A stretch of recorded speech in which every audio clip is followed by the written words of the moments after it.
اللہ آپ کو توفیق دے۔ ہمارے نبی نے تو بہت لمبے لمبے رکوع کیے ہیں جن میں آپ سبحان ربی العظیم سینکڑوں دفعہ۔ 4 رکعت فرض میں اگر آپ نے 2 رکعتوں کے بعد سلام پھیر لیا، ابھی سینہ آپ کا قبلے سے پھرا نہیں ہے اور آپ نے کسی سے بات چیت کی نہیں ہے، آپ نے صرف تسبیحات پڑھنا شروع کی ہیں یا اللہم انت السلام پڑھا ہے، اور آپ کو یاد آ گیا کہ ارے میری تو 2 رکعتیں باقی ہیں، تو فوراً کھڑے ہو جائیں، دوبارہ نیت نہ باندھیں، بس اللہ اکبر کہہ کے کھڑے ہو کے بقیہ 2 رکعتیں مکمل کر لیں۔ آپ کی نماز ابھی ٹوٹی نہیں ہے، اور آخر میں آپ سجدہ سہو کر لیں، چاہے دونوں طرف سلام پھیر لیا ہو، پوری مکمل تسبیحات پڑھ لی ہوں۔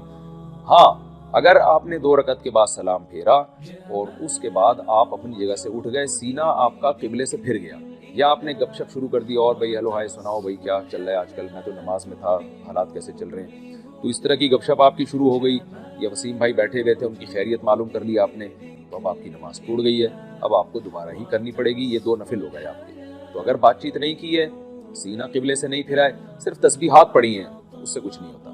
تو آپ بقیہ 2 رکعتیں اسی طرح مکمل کر لیں۔ مساجد کے اماموں کے ساتھ ایسا بہت ہوتا ہے، میں بھی چونکہ مسجد میں امام ہوں تو ایسا بہت ہوتا ہے، بعض دفعہ 2 کے بعد آدمی سلام پھیر لیتا ہے، بھول جاتا ہے وہ،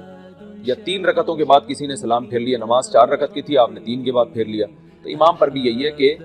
لوگوں نے پیچھے بتایا نا سبحان اللہ الحمدللہ کہا، تو آپ توڑے نہیں نماز، سلام بے شک آپ نے پھیر لیا ہو، آپ فوراً کھڑے ہو جائیں، کھڑے ہو کر 1 رکعت یا 2 رکعتیں جو باقی ہیں مکمل کریں اور آخر میں سجدہ سہو کریں، اس طرح نماز ادا ہو جائے گی۔ یہ ہے فرض کے بارے میں، اور سنت مؤکدہ کے بارے میں بھی یہی حکم ہے، اور وتر واجب کے بارے میں بھی یہی حکم ہے۔ جو سنت غیر مؤکدہ ہیں ان میں یہ ہے کہ اگر آپ نے 4 رکعتوں کی نیت باندھی تھی تو 2 رکعت کے بعد بھی آپ سلام پھیر سکتے ہیں، وہ ویسے ہی جائز ہے، لہٰذا اگر آپ نے سلام پھیر دیا تو بھی ٹھیک ہے، بقیہ 2 پڑھیں ٹھیک ہے، نہیں پڑھیں تو بھی ٹھیک ہے، اور پڑھنی ہے تو نہیں دوبارہ سے شروع کر دیں 2 رکعتیں، تو اس میں یہ نہیں ہے جو میں نے تفصیل بتائی، تو اس میں یہ ہے کہ 4 رکعت کی نیت کی تو 2 بھی پڑھ سکتے ہیں آپ۔ یہ سنت غیر مؤکدہ اور نوافل کا میں نے بتایا، باقی سنت مؤکدہ اور وتر اور فرض کا جو وہی ہے جو پہلے میں بتا چکا ہوں۔ کم سے کم 1 مرتبہ پڑھنا یہ تو سنت مؤکدہ ہے، اور 3 دفعہ پڑھنا سنت ہے، اور حدیث میں سجدے کے بارے میں فرمایا سبحان ربی الاعلیٰ پڑھو، اور رکوع میں فرمایا سبحان ربی العظیم، تو طاق عدد میں پڑھنا چاہیے۔ جب آپ انفرادی نماز پڑھ رہے ہیں تو 3، 5، 7، 11 جتنا اللہ آپ کو توفیق دے۔ ہمارے نبی نے تو بہت لمبے لمبے رکوع کیے ہیں جن میں آپ سبحان ربی العظیم سینکڑوں دفعہ پڑھا ہوگا آپ نے، اور سبحان ربی الاعلیٰ سجدے میں سینکڑوں دفعہ پڑھا ہوگا آپ صلی اللہ علیہ وسلم نے۔ تو آپ بھی اگر لمبی نماز پڑھ رہے ہیں تو پھر جتنی چاہیں پڑھیں، ورنہ کم سے کم 3 دفعہ پڑھنا یہ سنت عمل ہے، اس سے کم نہیں پڑھنا چاہیے۔ اور عبداللہ ابن مبارک رحمہ اللہ سے منقول ہے کہ امام کو 5 دفعہ پڑھنا چاہیے، تاکہ جو اس کے پیچھے پڑھنے والے ان کا کم سے کم 3 تسبیحات مکمل ہو جائیں، کیونکہ کوئی آہستہ پڑھتا ہے اسپیڈ سے پڑھتا ہے، کوئی سلو رفتار سے پڑھتا ہے، تو جب امام 5 دفعہ پڑھے گا تو پیچھے جو اسپیڈ سے پڑھنے والے ہیں ان کا 5 سے زیادہ ہو جائے گا، جو سلو پڑھنے والے ہیں ان کی کم از کم 3 دفعہ تسبیحات ہو جائیں گی۔ اللہ تعالیٰ عمل۔ جنازے کے سامنے اسپیشل جنازے کی وجہ سے قرآن پڑھنا یا سورہ یاسین پڑھنا میرے علم میں ایسی کوئی حدیث نہیں ہے، تو اور جب تک جنازے کو نہلایا نہ گیا ہو تو اس کے سامنے تلاوت کرنے کو فقہا نے غلط لکھا ہے، ناجائز لکھا ہے، تو جب تک جنازے کو نہلایا نہ جائے تو پھر نہلانے کے بعد آپ اس کے سامنے قرآن پڑھ سکتے ہیں، لیکن کوئی سنت عمل نہیں ہے۔ ہوتا یہ ہے کہ جب جنازے کو نہلا کے لایا جاتا ہے، گھر میں رکھا جاتا ہے، تو جب تک یعنی نماز جنازہ کے لیے لوگ جمع نہیں ہوتے، میت کو گھر میں رکھا جاتا ہے، تو اس دوران علماء یہ کہتے ہیں کہ اس کے پاس بیٹھ کے قرآن کی تلاوت کریں۔ وہ اس لیے کہتے ہیں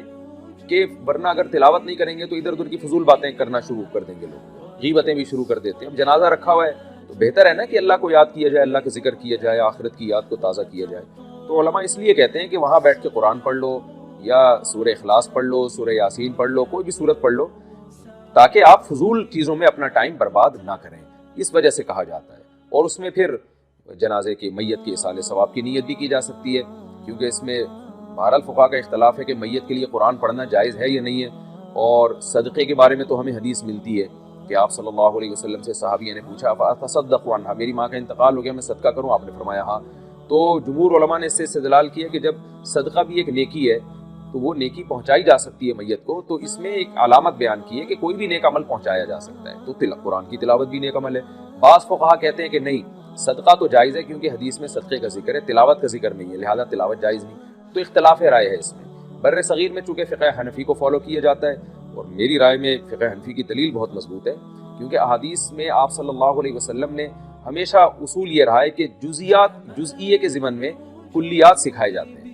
جیسے قرآن میں آتا ہے نا لا تقل لہما اف، ماں باپ کو اف مت کرو، تو یہ ایک مثال ہے، مطلب یہ کہ تکلیف نہ دو. تو اسی طرح جو حدیث میں آتا ہے صدقہ کر سکتے ہو میت کے لیے، تو ایک مثال ہے، مطلب یہ کہ کوئی بھی نیکی کی جا سکتی ہے. اور دوسری بات یہ کہ حنفیہ کا جو قول ہے نا اس میں ذرا وسعت زیادہ ہے، اللہ کی رحمت کو آپ پھیلا دیتے ہیں کہ بھئی اگر میت کے لیے تلاوت بھی جائز ہونے کا ہم فتویٰ دیں گے تو اس سے اس بہانے لوگ تلاوت کریں گے، ثواب حاصل کریں گے، اور اللہ سے امید ہے کہ اللہ اس میت کو ثواب پہنچائے گا، تو اچھا ہے نا، اللہ کی رحمت سے اچھی امیدیں لگائیں. تو ویسے بھی شریعت کا مزاج ہے کہ جس چیز میں رحمت والا عنصر غالب ہو اس قول پہ آپ کو فتویٰ دینا چاہیے. یہ ہماری رائے ہے، اگر کوئی اس سے اختلاف کرتا ہے تو وہ اس کا اپنا مسئلہ ہے. تو اس لیے جنازے کے پاس قرآن پڑھنا الگ سے کوئی اس کی فضیلت ہمارے علم میں نہیں ہے حدیث میں، لیکن کہا اس لیے جاتا ہے کہ وہاں بیٹھ کے ادھر ادھر کی باتیں کرنے سے بہتر ہے کہ آپ قرآن پڑھ لیں. البتہ قرآن خوانی میت کے لیے یہ جائز نہیں، کیونکہ قرآن خوانی کہتے ہیں کہ لوگوں کو قرآن پڑھنے کے لیے جمع کرنا.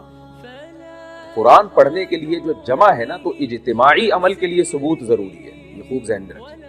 جیسے آپ اپنے طور پر 2 نفل کبھی بھی پڑھ لیں جائز ہے، لیکن اگر آپ لاؤڈ سپیکر میں اعلان کرتے ہو یا کارڈ چھپواتے ہو یا منادی کراتے ہو آؤ میں اشراق کے 2 نوافل پڑھ رہا ہوں، تمام حضرات سے گزارش ہے کہ مسجد میں آ جائیں، اب یہ اجتماعی عمل بن گیا، یہ بدعت ہو جائے گا. تو اجتماع کے لیے آپ کو دلیل کی ضرورت ہے،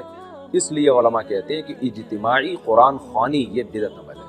کیونکہ یہ ایصال ثواب کے لیے آپ ایک عبادت کر رہے ہیں، اور اجتماعی سطح پہ تو ہمیں نہیں ملتا صحابہ کرام میں کہیں کسی نے کبھی اجتماع کیا ہو. حضرت ابو بکر کا انتقال ہوا، کہیں نہیں ملتا کہ حضرت عمر نے تمبو لگایا ہو اور سب لوگوں کو جمع کر کے ان کی قرآن خوانی کی ہو. حضرت عمر کی شہادت ہوئی تو کہیں نہیں ملتا کہ حضرت عثمان نے ان کے لیے قرآن خوانی کی ہو. یہ ثابت نہیں ہے، اور اس پر علماء کے فتاوی بھی موجود ہیں. البتہ برکت کے لیے قرآن خوانی ایک الگ چیز ہے. برکت کے لیے یعنی مکان دکان کی برکت میں جو قرآن خوانی ہے وہ عبادت نہیں ہے، وہ از قبیل رقیہ ہے، رقیہ دم، تو اس کے لیے ثبوت کی ضرورت نہیں ہے. لیکن بہرحال بعض علماء اس کو بھی بدعت اس لیے کہتے ہیں، بدعت تو نہیں یعنی بدعت کی تائید کا ذریعہ بنتی ہے. تو بعض علماء کہتے ہیں کہ اس زمانے میں برکت کے لیے بھی قرآن خوانی نہیں کرنی چاہیے، بلکہ برکت کے لیے گھر کے اپنے لوگ مل کے قرآن پڑھ لیں یا نماز پڑھ لیں یا دعا مانگ لیں. لیکن بہرحال اگر کوئی برکت کے لیے قرآن خوانی کرواتا بھی ہے تو اس کی بہرحال گنجائش موجود ہے. احتیاط اسی میں ہے کہ اس کو ترک کیا جائے، کیونکہ لوگ ایصال ثواب اور برکت والی قرآن خوانی میں فرق محسوس نہیں کرتے، تو وہ دونوں کی ایک ہی سمجھتے ہیں، اس سے پھر بدعت کی تائید ہوتی ہے.